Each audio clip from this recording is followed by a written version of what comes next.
Jurassic Park. Une des plus grosses productions du cinéma du XXe siècle. L'histoire de dinosaures clonés qui terrorisent tout le monde. C'est une œuvre de fiction. Mais y a-t-il une part de réalité dans l'idée de départ ou dans les personnages? Le personnage d'Alan Grant, joué par Sam Neill, est censé être moi. Ces prédateurs redoutables ont-ils vraiment existé? Le T-Rex n'était pas un éléphant avec des couteaux à viande en guise de crocs, c'était un rouleau compresseur de 4 tonnes. Cette thèse révolutionnaire est-elle fondée scientifiquement? C'est la question à 50 millions. Pourrait-on faire renaître les dinosaures? Pourquoi pas? La réalité pourrait dépasser la fiction. Voici la véritable histoire de Jurassic Park.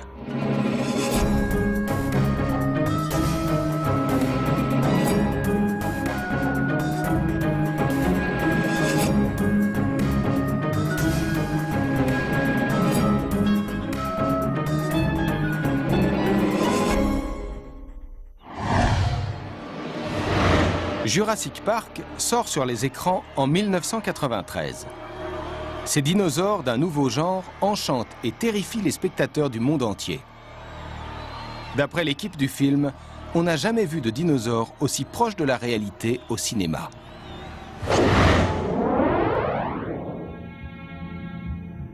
C'est l'adaptation d'un roman de science-fiction de Michael Crichton paru en 1990. Un avertissement sur les dangers des manipulations génétiques. La moralité, c'est que si l'on crée la vie artificiellement, on va le regretter, parce que ça se retournera contre nous. L'idée naît dans l'esprit de Michael Crichton en 1981.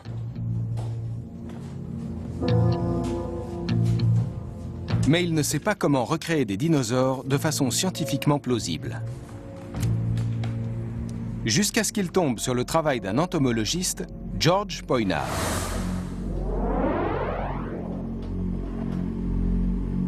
Ses recherches portent sur des créatures piégées dans de l'ambre fossile depuis des millions d'années.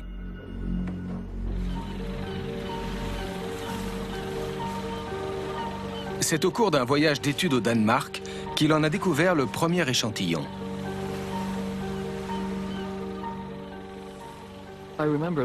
Je me rappelle avoir ramassé un petit bout d'ambre et m'être dit « Mince, mais on dirait des pattes !»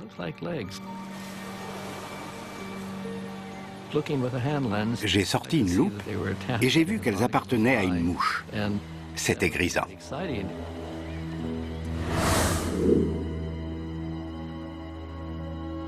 À l'origine, l'ambre jaune est une résine végétale sécrétée par des conifères.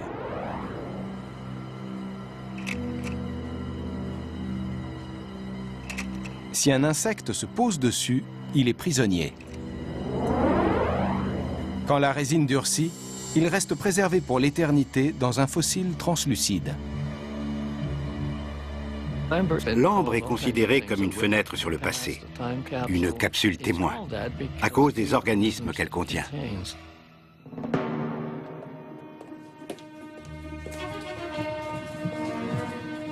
Poinard se demande si l'ADN des insectes conservés est intact et s'il peut l'extraire. L'ADN est un code qui recèle les informations génétiques propres à chaque être vivant.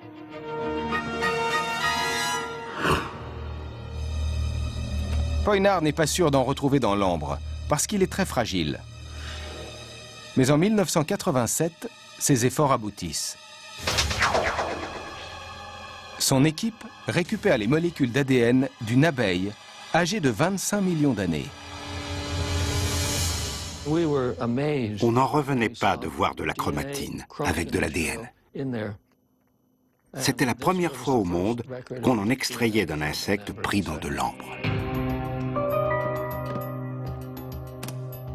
La découverte capitale de Poinard permet à Michael Crichton de terminer son roman. Il lui suffit d'appliquer le même principe aux dinosaures. Il voulait raconter le clonage de dinosaures à partir de leur ADN. Et il a eu l'idée d'utiliser un moustique capturé dans de l'ambre. C'est comme ça que commence Jurassic Park. La théorie de Crichton est simple. Un moustique pique un dinosaure et aspire un peu de son sang. Puis il est figé dans l'ambre avec l'ADN du dinosaure. Le plus étonnant, c'est que cette hypothèse tient la route. En théorie, on pourrait extraire de l'ADN de dinosaures d'un moustique. Bien sûr, il faudrait qu'il ait vécu il y a plus de 65 millions d'années.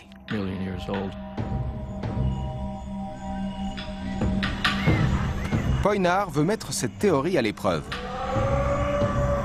Les dinosaures ayant disparu il y a 65 millions d'années, il doit trouver un insecte pris au piège dans l'ambre avant cela.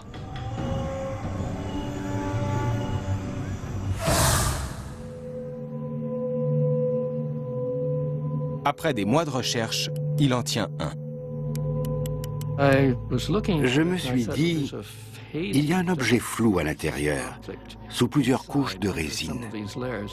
J'ai commencé à peler ces couches très minutieusement.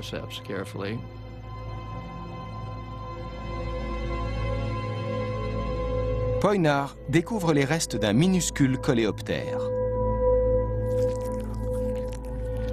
Quand j'ai dégagé le charançon, il est tombé et il s'est brisé. Du tissu est sorti de son abdomen. Je me suis précipité pour le préserver. Il pouvait y avoir de l'ADN dedans. Le chercheur envoie à des collègues le tissu, conservé dans de l'alcool, pour qu'ils en extraient l'ADN. Le résultat est prodigieux. Nous avons trouvé de l'ADN, qui reste à ce jour le plus ancien ADN fossilisé. Il date d'il y a 125 à 135 millions d'années. Puisque l'on peut obtenir de l'ADN d'insectes de l'époque des dinosaures, la théorie de Jurassic Park paraît vraisemblable.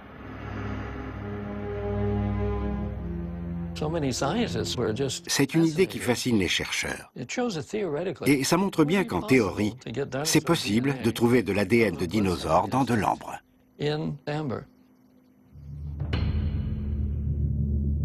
Pour l'instant, cependant, cela reste une hypothèse. L'ADN est très instable et dans l'estomac d'un insecte, il est vite détruit. Le parc des dinosaures reste donc pour le moment une fiction sur grand écran.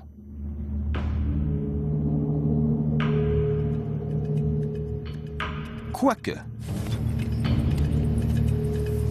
l'homme qui a inspiré l'un des personnages principaux du film pourrait révolutionner le monde de la paléontologie.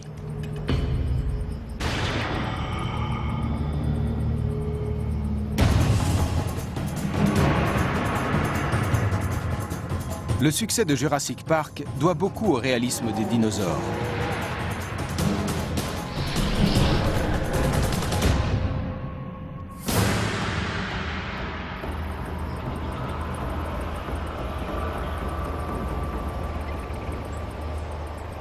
Si l'on connaît leur comportement, c'est en grande partie grâce aux fouilles effectuées dans le Montana, le plus grand cimetière de sauriens des États-Unis.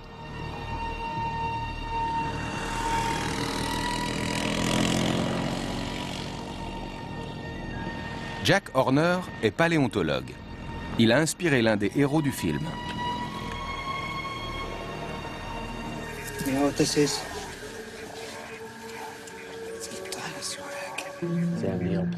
Le personnage d'Alan Grant, joué par Sam Neill, est censé être moi.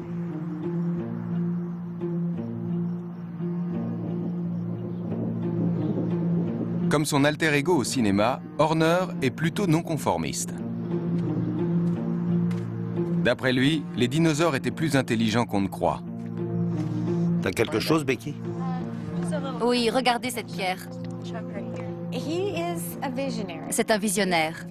Il a une vraie passion pour les dinosaures, pour l'histoire. Et il a une personnalité de leader qui motive les gens. Horner met au jour des restes de dinosaures depuis 40 ans. L'une de ses plus importantes découvertes est Egg Mountain, la montagne de l'œuf. C'est l'un des sites les plus importants au monde pour les paléontologues, parce que l'écosystème des dinosaures y a été préservé à travers les âges.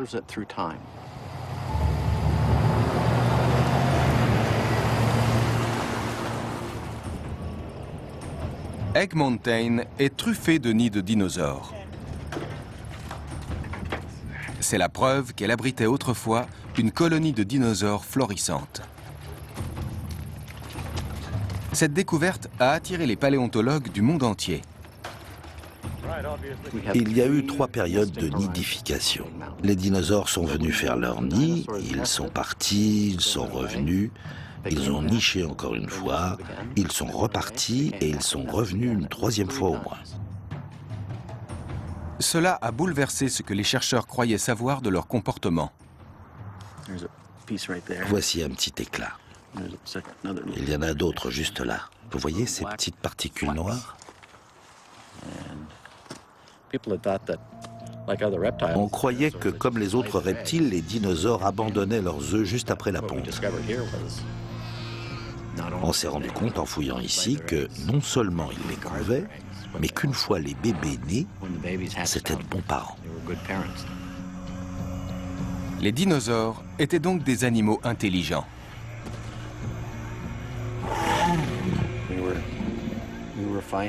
C'était la première indication d'un comportement social chez les dinosaures.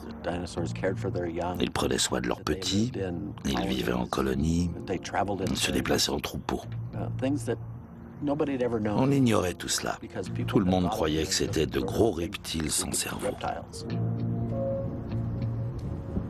Jurassic Park est le premier film à montrer cette organisation sociale.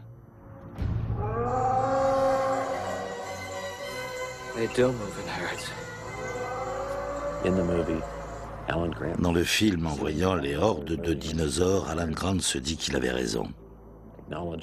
J'aurais fait la même chose.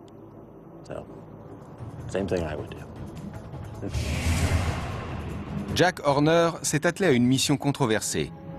Il espère lui aussi cloner des dinosaures à partir de leur ADN.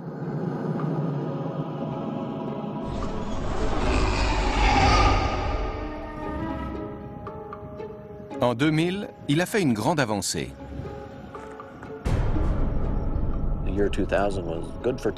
2000 a été une bonne année pour les tyrannosaures.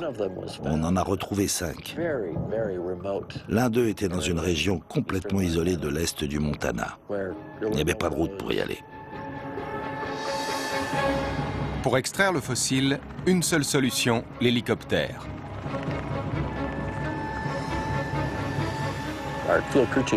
Le chef d'équipe avait emballé les 2 pattes arrière dans du plâtre.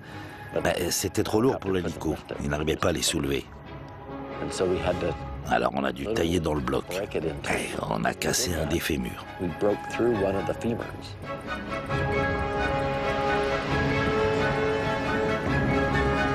C'est un mal pour un bien. Horner envoie des débris d'os à une paléontologue moléculaire, Mary Schweitzer. Dans son laboratoire, elle fait une découverte extraordinaire après avoir débarrassé l'un des fragments de ses minéraux. Il contient encore des tissus mous, dont des vaisseaux sanguins.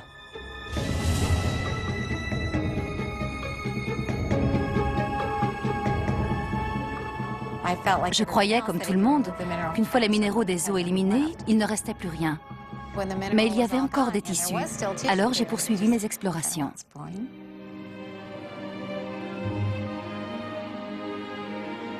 C'est du collagène, une protéine structurale fibreuse qui rend les os résistants à l'étirement. Cette substance est restée protégée des éléments pendant 68 millions d'années à l'intérieur d'un os fossilisé.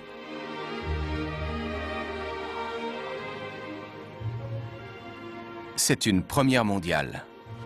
Je n'en ai pas dormi pendant 3 semaines. C'était comme si je fêtais Noël tous les jours. On allait de découverte en découverte. C'était ahurissant. Peu de scientifiques ont la chance de vivre cela dans leur carrière. Et moi, je l'ai vécu. En fait, je le vis encore.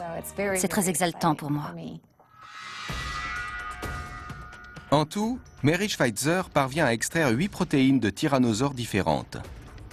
Elles ne contiennent pas d'ADN, mais le fait qu'elles aient survécu jusqu'à nous suggère que de l'ADN pourrait être présent dans des os fossilisés. Aujourd'hui, on ne sait pas encore comment le récupérer, mais ce n'est qu'une question de temps. Je pense que nous pourrons extraire l'ADN des tissus des dinosaures bien conservés, comme celui-ci, quand la technologie dont nous avons besoin existera. Mais s'ils sont aussi terrifiants que dans le film, est-ce une bonne idée de vouloir les cloner?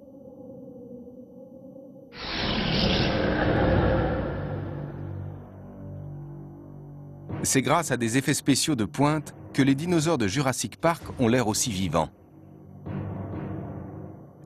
Ils sont très réalistes. C'est le résultat du travail de nombreux savants qui ont réuni des indices au fur et à mesure. Et ça prend vie à l'écran. Le film montre aussi une nouvelle façon de voir les dinosaures. Jusqu'alors, ils étaient représentés comme des lézards géants, lents et pâteaux. Dans Jurassic Park, ils sont rapides, agiles et malins.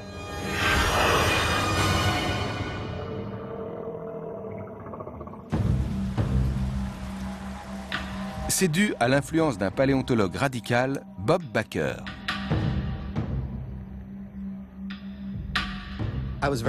J'étais très content de voir que le film traduisait bien le frisson de la découverte scientifique.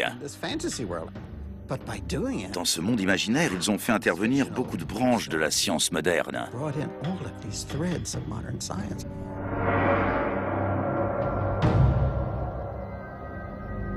La théorie de Baker est que les dinosaures n'étaient pas des créatures à sang froid, contrairement aux reptiles que nous connaissons comme les lézards ou les alligators, qui ne sont actifs que sous l'effet du soleil.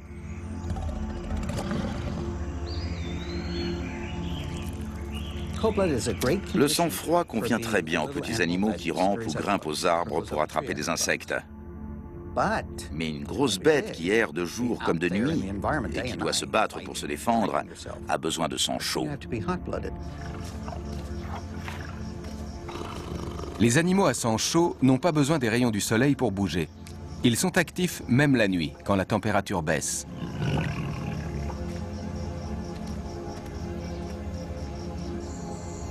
Pour Baker, puisque les dinosaures régnaient sur la Terre, ce ne pouvaient pas être des animaux à sang froid.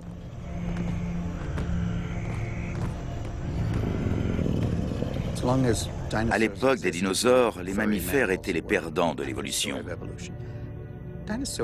Les dinosaures les dominaient dans tous les milieux. Ça ne fait aucun doute. Alors penser que c'était des animaux à sang froid, c'est absurde. En 1986, Baker publie sa théorie dans un livre. Le but de The Dinosaur Heresies était de dire « Les dinosaures n'avaient pas le sang-froid, ils n'étaient pas idiots, ils ne vivaient pas dans des marécages et ils n'étaient pas lents. »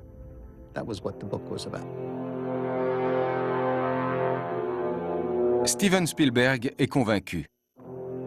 Ces dinosaures seront des prédateurs rapides à sang chaud.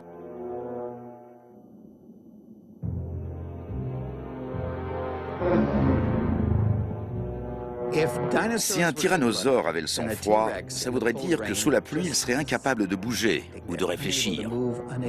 Sans chaleur, il n'aurait pas assez d'énergie pour mettre en route son organisme. Dans Jurassic Park, loin de rester immobile, il dévaste tout sur son passage. Le film va-t-il trop loin ?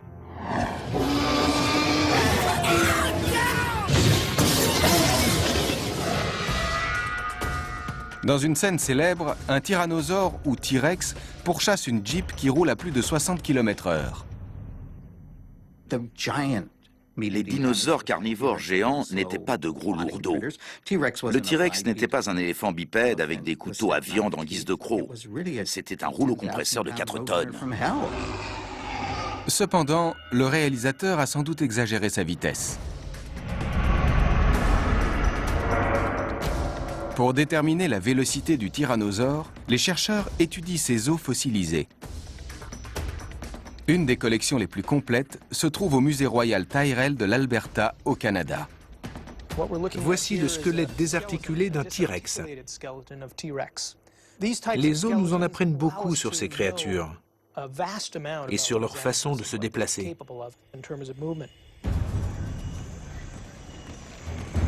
Si le tyrannosaure pouvait courir vite, c'est parce qu'il s'appuyait sur la pointe de ses pattes arrière comme certains animaux aujourd'hui.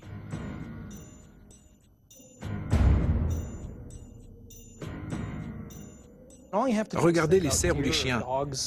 Ils marchent aussi sur les orteils. Ce sont de très bons coureurs, avec un mouvement puissant vers l'avant. Mais le tyrannosaure était beaucoup plus grand. Leurs pattes arrière gigantesques avaient deux fonctions. D'abord, comme des colonnes, elles soutenaient le poids total de l'animal, qui faisait plusieurs tonnes. Ensuite, elles lui permettaient de se déplacer relativement rapidement.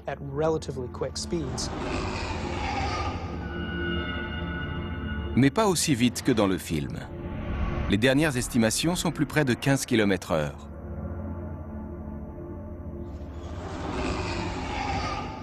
S'il ne peut pas rattraper une voiture, le tyrannosaure a une autre arme redoutable, sa mâchoire.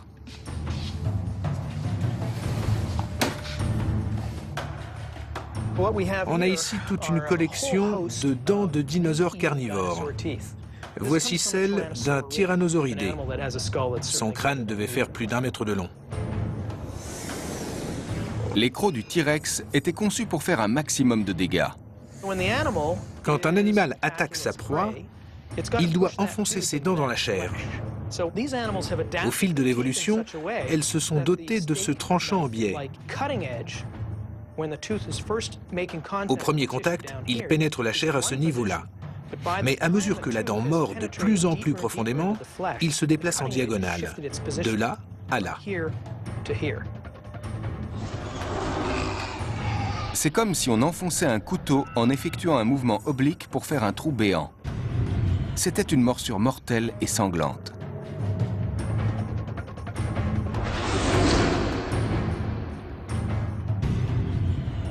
Ces animaux n'avaient probablement pas des mâchoires blanches et propres, comme on les représente souvent.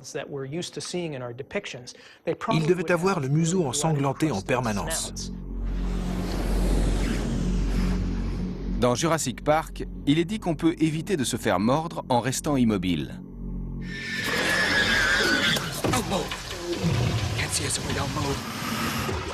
Ce n'est pas complètement faux, à un détail près.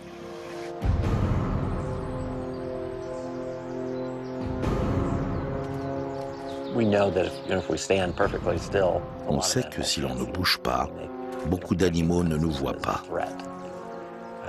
Ou du moins, ils ne voient pas en nous une menace. Il y a de grandes chances pour que ce soit valable pour les dinosaures.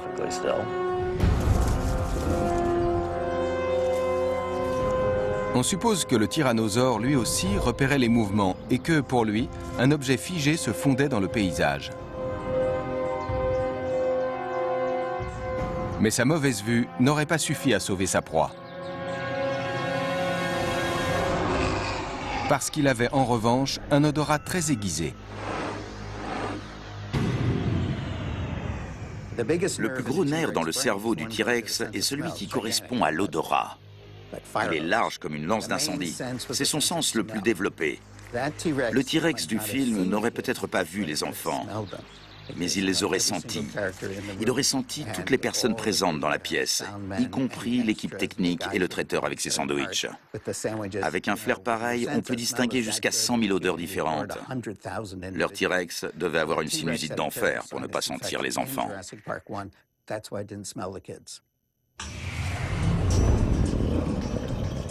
Le tyrannosaure n'est pas le seul prédateur dans Jurassic Park. Les vélociraptors sont tout aussi dangereux. Comme on le voit dans le film, c'étaient des tueurs acharnés qui chassaient en groupe. Mais contrairement à ceux de Steven Spielberg, ils avaient des plumes.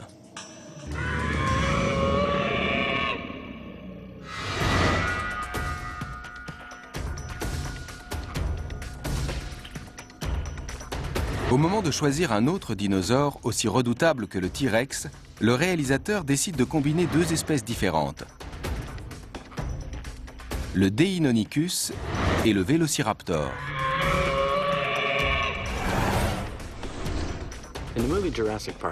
Steven aimait le nom du Vélociraptor, mais la taille du Deinonychus correspondait mieux à ce qu'il voulait. Un Vélociraptor, c'est grand comme ça, pas très impressionnant. Un Deinonychus à la taille d'un homme. Alors Steven a donné à son dinosaure l'apparence d'un Deinonychus et le nom Vélociraptor. Les deux espèces appartiennent à la même famille de dinosaures. Voici le Deinonychus, le premier kickboxer du Montana. Ce qui nous plaisait chez lui, c'est cette arme mortelle, la griffe du deuxième orteil sur sa patte arrière. Elle est tranchante comme un cutter et rattachée à un muscle qui lui donne une grande ampleur de mouvement. L'animal saute sur sa proie et la découpe d'un coup de griffe. Mais ce n'est pas tout. Les crocs du Deinonychus sont étonnamment petits, tranchants mais petits. Sa mâchoire est très agile, elle se referme d'un coup. Donc il attrape, un coup de griffe et clac. Ce dinosaure effroyable ne faisait pas de quartier.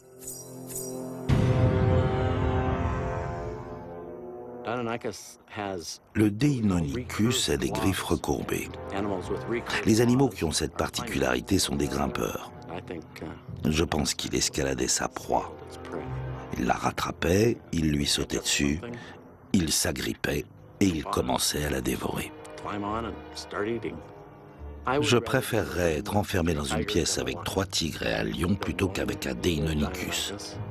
Parce que je sais que les fauves me tueront avant de me manger.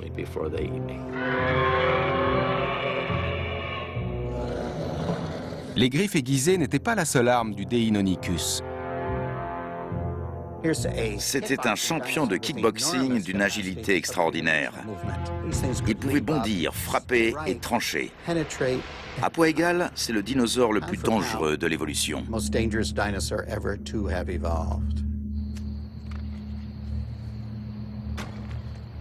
Les premiers jamais découverts étaient un groupe de 4.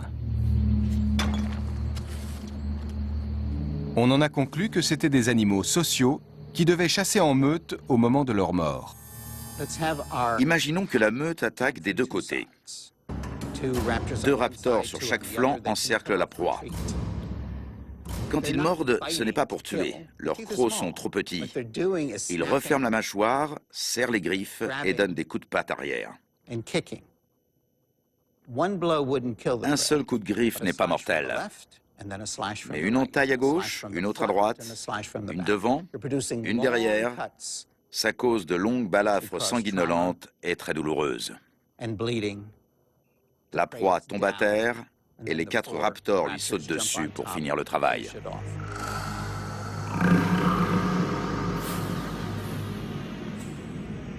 Tous les autres membres de la famille des raptors chassaient en meute. C'est un groupe d'espèces très proches les unes des autres, comme aujourd'hui les canidés, qui comprennent les coyotes, les loups, les renards et les chiens. Ce sont des variétés différentes, mais avec la même morphologie. Les raptors étaient les dinosaures les plus intelligents, les plus rapides et les plus souples, capables de mouvements très complexes. Même le plus petit, le Bambiraptor, malgré ses 30 cm de haut, était un meurtrier vif et futé.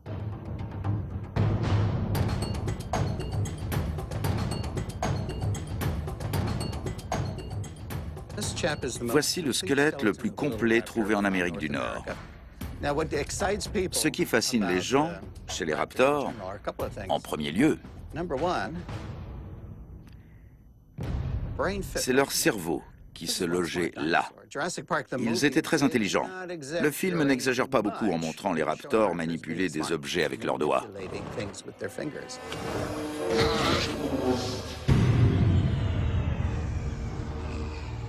Si Jurassic Park rend justice à la capacité de raisonnement de ses prédateurs, il se trompe sur leur aspect, car ils avaient un point commun avec leurs cousins les plus proches, les oiseaux.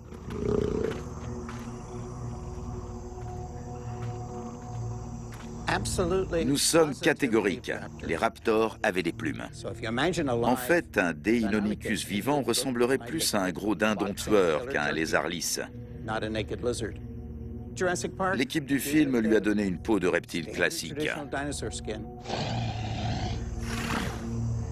À chaque fois que l'on regarde vers le ciel, on peut voir des descendants de ces dinosaures à plumes.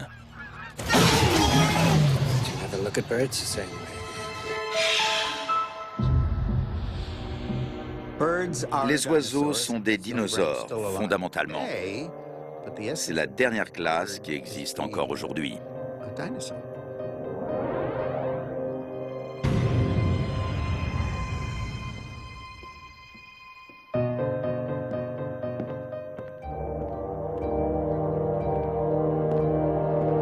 Le lien de parenté a été établi en 1868 par le biologiste Thomas Henry Huxley.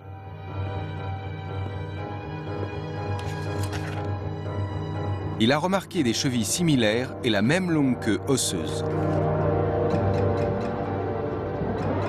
Comme chez cette créature qui vivait il y a 145 millions d'années. C'est l'Archéoptérix, le plus vieil oiseau connu.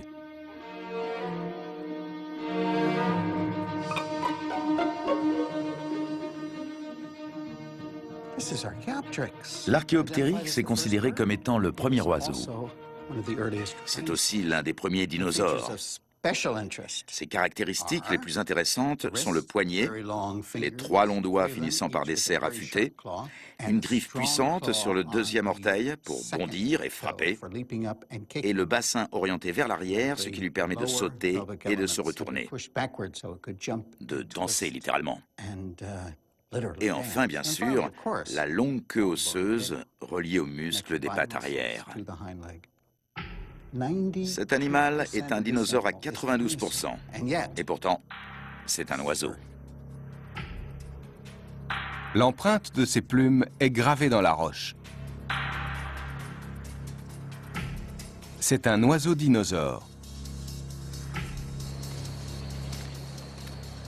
Dans les années 1970, un paléontologue célèbre, John Ostrom, a comparé les squelettes de l'Archéoptérix et du Deinonychus. Il a confirmé le lien de parenté. L'hypothèse n'était pas validée avant que John Ostrom démontre que les oiseaux avaient plus de points communs avec le Deinonychus qu'avec n'importe quel autre animal.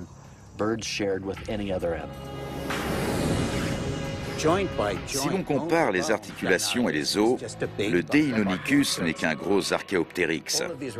Tous les raptors sont à ça des oiseaux. À ça. Il suffit de regarder un rapace en pleine action pour en être convaincu.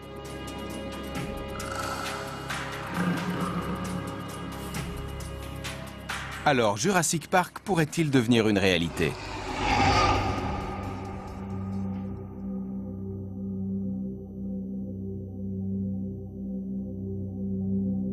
Les oiseaux d'aujourd'hui seraient-ils la clé pour recréer des dinosaures ?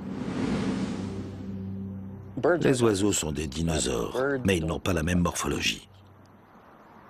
Ils ont une queue courte, des ailes, pas de crocs. En effet, chez la plupart des oiseaux,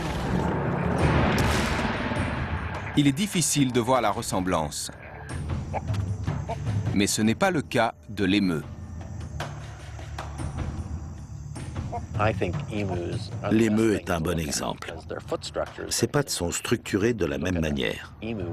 Son empreinte dans la terre est identique à celle d'un dinosaure.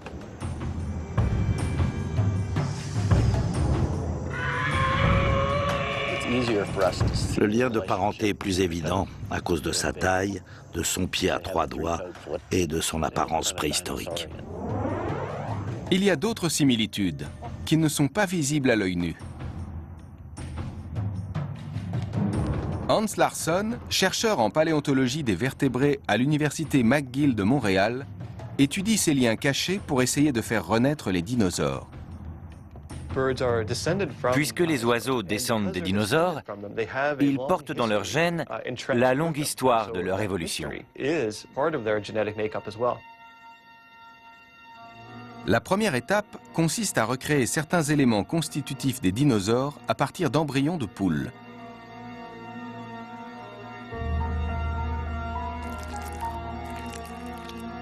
Larson a fait des constatations étonnantes chez des embryons de 12 jours.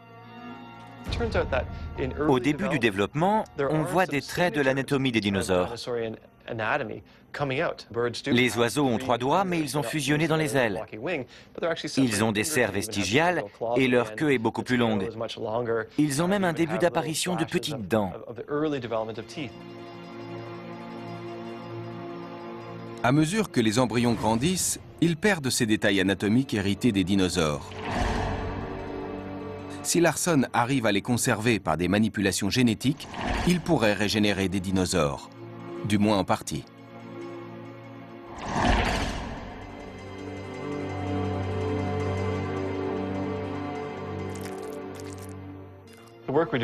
Mon équipe étudie d'abord les embryons de poussins pour déterminer leur développement normal au niveau du squelette, des muscles, des nerfs, etc. Ensuite, on regarde quels sont les gènes qui guident ce développement. Larson concentre ses recherches sur la queue.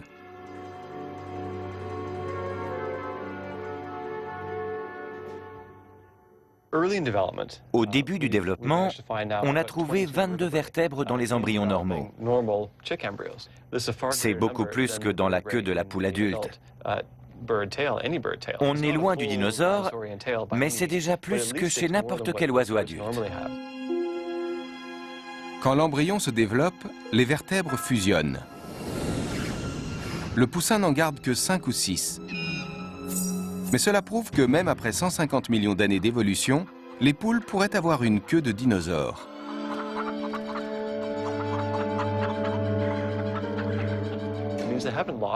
S'ils n'ont pas perdu cette caractéristique après tout ce temps, il doit y avoir un moyen relativement simple de la réactiver. Pour la deuxième étape du processus, Larson tente de créer des poussins avec une longue queue de dinosaure.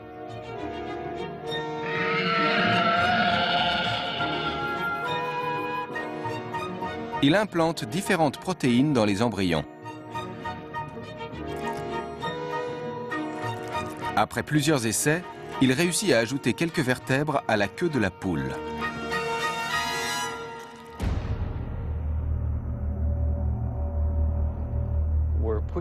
On a atteint nos limites en rallongeant la queue de 2 à 3 vertèbres.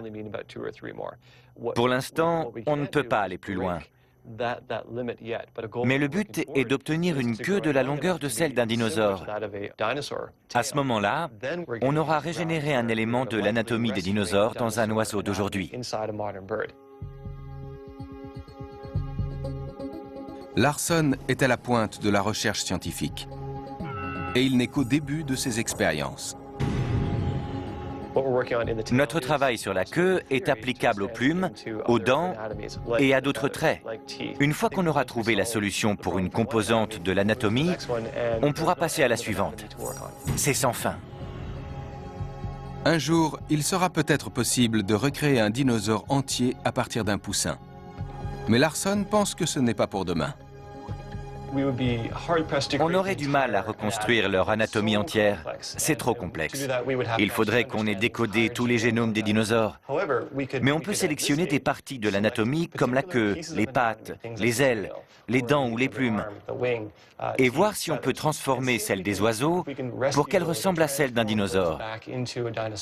Je crois que si on commence par là, on comprendra mieux à quoi on peut aboutir. L'idée de faire renaître les dinosaures fascine Larson. Reproduire un dinosaure entier serait un exploit incroyable. Mais il ne faut pas oublier qu'on part d'un oiseau. Alors ce ne serait qu'une simulation. Aussi séduisante qu'elle soit pour les chercheurs, l'idée qui a inspiré les créateurs de Jurassic Park a-t-elle un véritable intérêt ?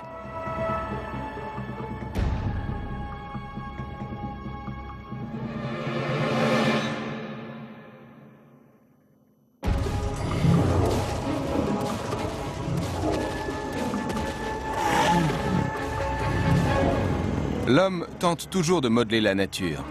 Faire revivre des espèces disparues pourrait être possible.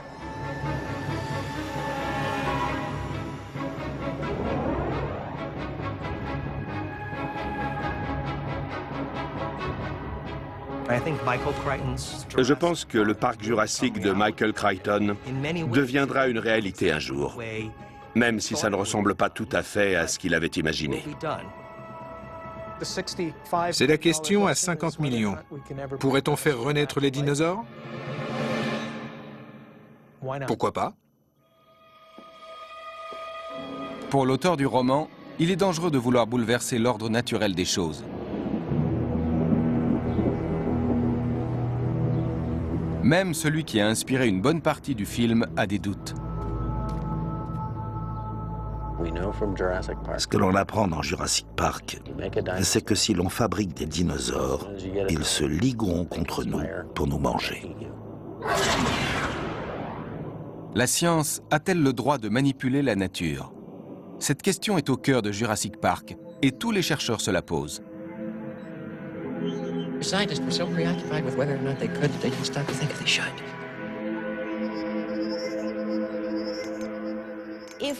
Comme le dit Jeff Goldblum dans le film, ce n'est pas parce qu'on peut le faire qu'on doit le faire. En l'occurrence, il faut se demander à quoi ça sert. Est-ce qu'on veut recréer des dinosaures pour voir de quoi ils avaient l'air?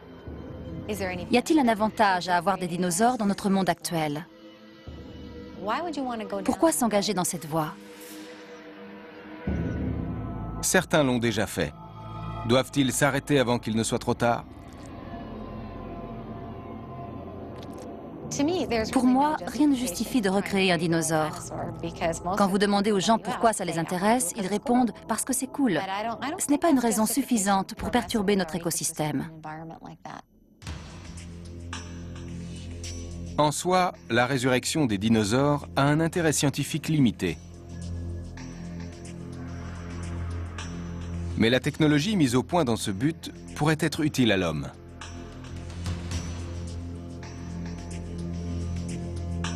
En créant la vie artificiellement, on pourrait peut-être régler certains des problèmes de notre planète. La recherche sur la vie artificielle en est à ses débuts, mais elle sera bénéfique à l'homme. On pourra générer des organismes pour absorber les marées noires, par exemple. C'est en projet. On pourra produire tous les organismes dont on aura besoin. Des insectes artificiels pourraient être conçus pour produire du carburant. Ce serait une solution possible au réchauffement climatique. Nous consommons trop d'énergie. Nous sommes trop dépendants des combustibles fossiles qui libèrent du dioxyde de carbone dans l'air. La vie artificielle sera la réponse à ces problèmes. On pourra fabriquer des organismes qui absorberont efficacement la lumière du soleil et la transformeront en énergie propre pour remplacer les combustibles fossiles. Mais l'idée de fabriquer des insectes de toutes pièces inquiète certains chercheurs. Ils craignent des conséquences imprévisibles. Les chercheurs se prennent pour Dieu quand ils transforment la nature. Je crois qu'on ne se préoccupe pas assez des ramifications à long terme. Notre écosystème est très fragile. Si on commence à bouleverser son équilibre, on ne sait pas ce qu'on peut provoquer.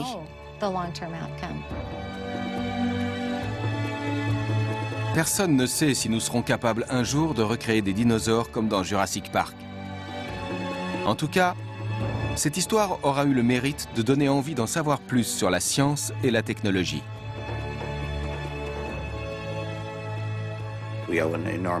Nous devons beaucoup aux livres et aux films parce que ça a rendu les gens curieux. Pas seulement sur les dinosaures, mais aussi sur l'ADN, la chasse en meute, la taille du cerveau, la forme des griffes. Les bons livres et les bons films ont toujours cet effet. Ça permet d'apprendre plein de choses tout en s'amusant. Ça a été le cas de Jurassic Park et ça continue encore aujourd'hui. C'est formidable. Nous ne verrons sans doute plus jamais de troupeaux de dinosaures en liberté dans les plaines. Mais il reste quand même quelque chose des vélociraptors de Jurassic Park, grâce à leurs descendants, les oiseaux.